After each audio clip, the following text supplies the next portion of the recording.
for clicking on this week's segment of And Now You Know with Realtor Row. So today I would like to talk about contingencies that are built into the purchase agreement. Here in Ohio, we have a very buyer-friendly contract, which does have a number of contingencies built in to protect the buyer against being forced into purchasing a home that they don't want or can't afford. So the most popular contingency that we're going to see on that contract is the home inspection contingency. And so for each type of home inspection, you have a contingency, and a contingency means that it is something that gives you a way out if there is some unforeseen circumstance. So if you find out that there is something nobody knew about that's a big deal, that really affects the soundness of a home, the safety of the home, then this is built in to make sure that you can walk away. And so at the time that you have a home inspection done, after we have reviewed the results of the home inspection, then we can ask for the seller to complete certain items. And so when we present what is called the removal of contingency form, for each inspection that you requested on the purchase agreement, you will either remove the contingency or remove it with conditions. Or if it is just something that you can't get past, then you can simply fill out a mutual release form, which allows you to walk away.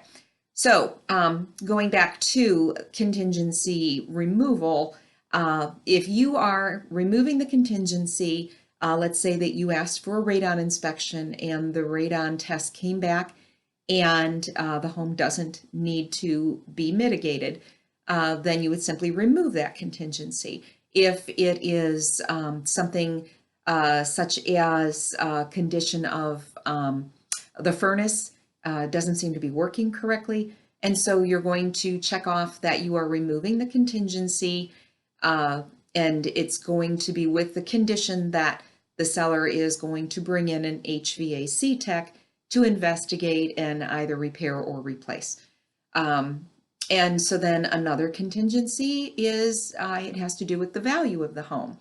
And that is the appraisal contingency. We want to make sure that the home appraises for the amount that you have agreed to pay. And so that is built right into the contract for any purchase agreements that are financed. Of course, on a cash deal, an appraisal isn't necessary. So you are going to have an appraisal ordered, and when that appraisal comes back, then the lender is going to require that it at least satisfies that purchase price. And so if it doesn't, and if you can't come to terms with the seller, then once again, you can be released.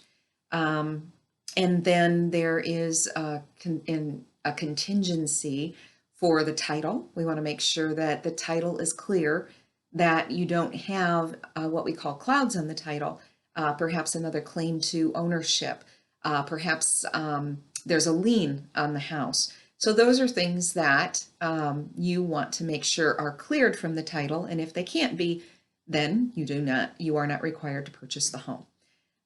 Now, something to keep in mind, especially in a hot market, is that you may get into multiple offers, and in that case, you might not want to put too many contingencies on your purchase agreement.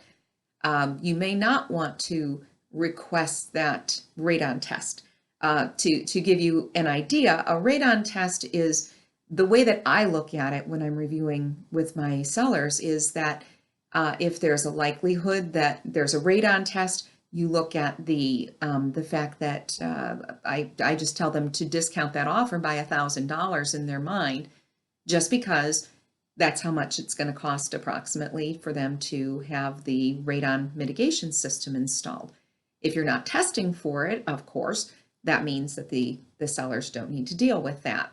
But you at least know that if you move in and you test, that's a finite amount. as opposed to waiving the general home inspection, which of course could get into countless thousands of dollars if there was something that wasn't detected. And so I would never say let's waive the general home inspection, but you might want to reconsider things that you don't really feel like you need to ask for. And then another contingency that isn't right in the contract that many people do talk about, and that is the home sale contingency. So if you have a home and you need to sell it before you can buy, then because you need the proceeds. And so in that case, you're going to need to make sure that the contract is subject to the sale of that home. Many sellers are not going to take their home off the market while your home is being actively marketed. They would much rather see that you already have a purchase agreement in place on your home, in which case then you are making that contract contingent upon the successful closing of that sale, which is also going to be viewed as a negative when they are comparing yours to other offers that wouldn't be contingent on something. So once again, these are all things that are built in to protect you, but you have to know that each contingency is viewed as a negative by the seller. So when you are competing, that's just going to be something that if you're asking for something that another offer isn't, then it does actually make yours less valuable. So I hope you learned something in this week's segment. And if you follow me on Instagram, Twitter, YouTube, or Facebook, then you'll be notified when I post next week's segment of And Now You Know with Realtor Row. Have a great day.